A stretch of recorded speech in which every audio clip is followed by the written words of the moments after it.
Goeiemiddag, baie welkom by Leer Ken God. My naam is Abigail en in hierdie video gaan ons Genesis 42 doen. Kom ons maak net gou ons oop en ons vra vir die Here om vir ons die woord oop te maak.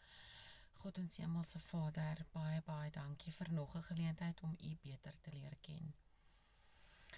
Behoed en bewaar en beskerm asseblief vir ons wat die woord wil leer ken. Trek ons onder die bloed van Jesus. Maak asseblief ons die woord oop, sodat ons kan sien wat ons moet sien, hoor wat ons moet hoor, en leer wat ons moet leer. In die naam van Jesus, amen.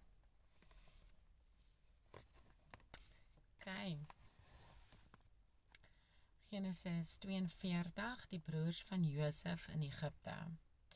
Toe Jakob merkte daar koring in Egipte was, het Jakob aan sy seuns gesê, "Wat kyk julle so na mekaar?" En hy sê, "Kyk, ek het gehoor dat daar koring in Egipte is. Trek daarheen af en koop vir ons daar koring, dat ons kan lewe en nie sterwe nie." Daarop het 10 van Josef se broers afgetrek om koring uit Egipte te koop. Maar Benjamin, die broer van Josef, ek raak so my hartseer. Onthou julle vir Rachel?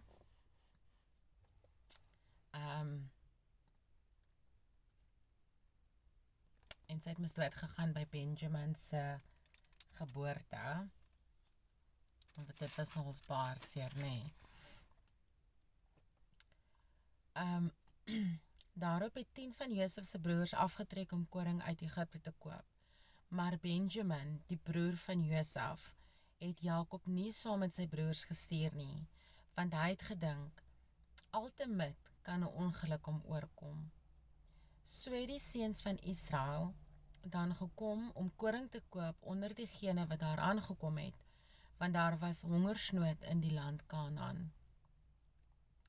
En Josef was die maghebber oor die land, hy wat aan al die mense van die land koring verkoop het. Daarom het die broers van Josef gekom en hulle voor hom met die aangesig na die aarde gebuig. Sodra Josef sy broers sien, het hy hulle herken, maar hom vreemd teenoor hulle gehou en hulle hard aangespreek en vir hulle gesê, "Waar kom julle vandaan?" En hulle antwoord, "Uit die land Kanaan om voedsel te koop."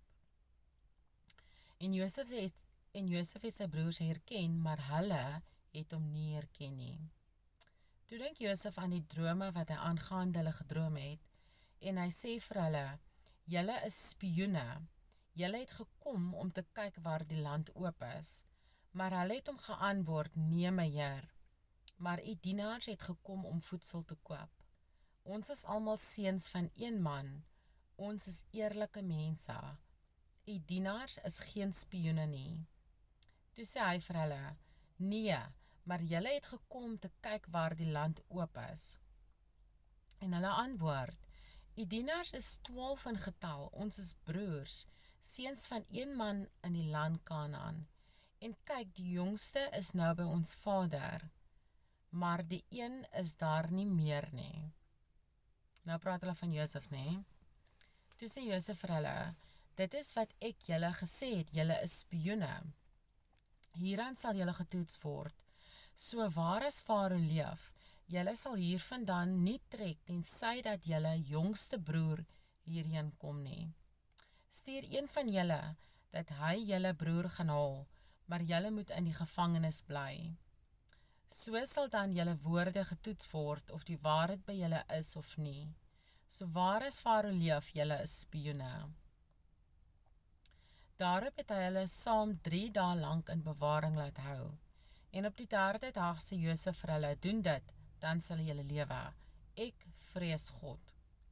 As julle eerlike mense is, laat een van julle broers gevange bly in die huis waar julle in bewaring is. Maar gaan julle, bring die koring vir die honger van julle huisgesinne weg. En bring julle jongste broer na my toe. Dan sal julle woorde waargemaak word, en julle sal nie sterwe nie." En hulle het so gedoen. Toe sê hulle vir mekaar, "Voorwaar, ons boet nou vanweë ons broer, omdat ons die benoudheid van sy siel gesien het, toe hy ons gesmeek het, en ons nie geluister het nie. Daarom kom hier die benoudheid oor ons.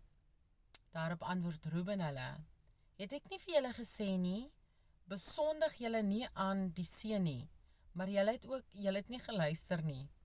Kyk, so word dan ook sy bloed geëis.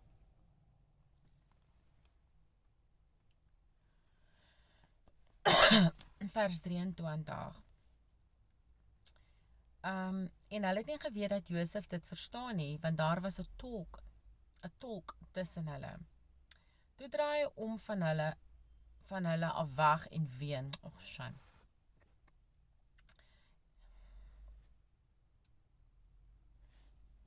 Weet julle nie? Ek weet evil bestaan, obviously. Maar die feit dat evil mense laat goeders doen en dat dit pyn bring in huisgesinne, maak my seer. Dit maak my nogals baie seer. Josef was hartseer en ek verstaan hoekom.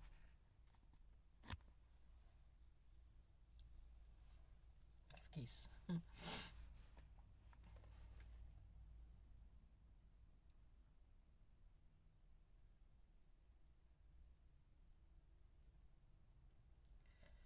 Daarna het hy na hulle teruggegaan en met hulle gespreek en hy het Simeon onder hulle uitgeneem en hom voor hulle oë gebind. Daarop gee Josef bevel om hulle sakke vol koring te maak en elkeen se geld weer in sy sak te sit en om aan hulle padkos vir die reis saam te gee. En so is aan hulle gedoen. En hulle het die koring op hulle esels gelaai en daar weggetrek. En toe die een sy sak oopmaak om sy esel in die herberg voer te gee, sien hy sy geld en kyk, dit was so maar bo in sy sak. En hy sê vir sy broers, my geld is teruggegee, hier lê dit dan ook in my sak. Toe het hulle hart hulle begewe en hulle draai verskrik na mekaar toe en sê, wat het God ons nou aangedoen? En hulle het by hulle vader Jakob in die land Kanaan gekom en hom alles vertel wat hulle wedervaar het en gesê, wedervaar, ek tog as ervaar, my in die case. Die man, die heer van die land, het ons hard aangespreek en ons vir spioene van die land gehou. Maar ons het hom gesê, ons is eerlike mense, ons is geen spioene nie. Ons is 12 broers, seuns van ons vader. Die een is daar nie meer nie, en die jongste is nou by ons vader in die land Kanaan. Daarop het die man, die heer van die land, aan ons gesê, hierin sal ek weet dat julle eerlike mense is, laat een van julle broers by my bly, en neem vir die honger van julle huisgesinne en trek weg. En bring julle jongste broer na my toe, dan sal ek weet dat julle eerlike mense is. Dan sal ek weet dat julle geen spioene is nie. As julle eerlike mense is, sal ek julle broer aan julle teruggee en julle mag in die land rondtrek. En toe hulle sakke leegmaak, was elkeen se bondeltjie geld daar in sy sak. En toe hulle bondeltjies geld sien, hulle en hul vader, was hulle bevrees.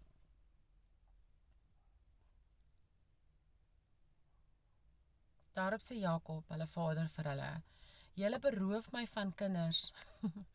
Josef is weg, en Simeon is weg, en Benjamin wil julle wegneem, alles is teen my. Toe spreek Reuben sy vader aan en sê, u kan my 2 seuns doodmaak as ek hom nie na u terugbring nie. Vertrou hom aan my toe en ek sal hom na u terugbring. Maar hy sê, my seun sal nie saam met julle aftrek nie, want sy broer is dood en hy het alleen oorgebly. Och, shame. En as 'n ongeluk hom oorkom op die pad,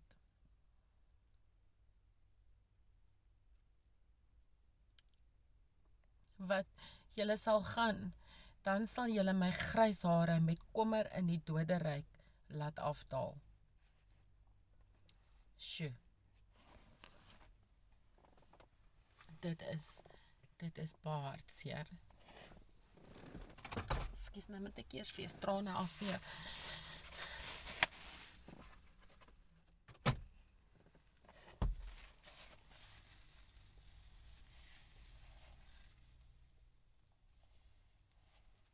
Josef.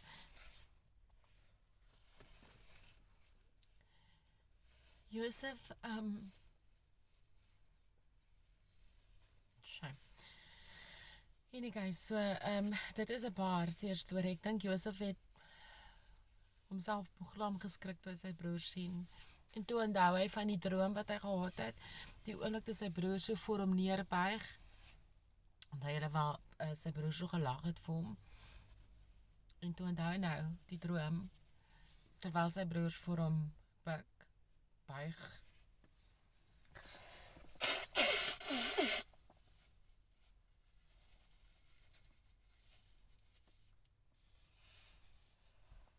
Ek dink my hart sou in stukke gebreek het. Want, jy sien jy jou broers en jy weet wat hulle jou aangedoen het. Hy kon mean gewees het en het soos for some reason, soos spionne, hy kon hulle doodgemaak het en hy die krag gehad, of die power, ja, die krag gehad, maar hy het nie. Want hy is 'n kind van God. En ek dink hy het toe 'n plan beraam om vir Benjamin te sien op 'n manier. Maar my hart breek vir Jakob. Van ons weet hy was baie lief vir Josef, die dromer. En ek onthou daai Bybelboekies, daar was 'n prentjie van Josef met sy lang moue. En dit is nog vir my altyd so 'n mooi storie. Maar ek het nog nooit gehuil daaroor en is chunk ek oor Josef en sy broers en Benjamin. En guys, dankie vir dat julle my gejoin het. Tot volgende keer.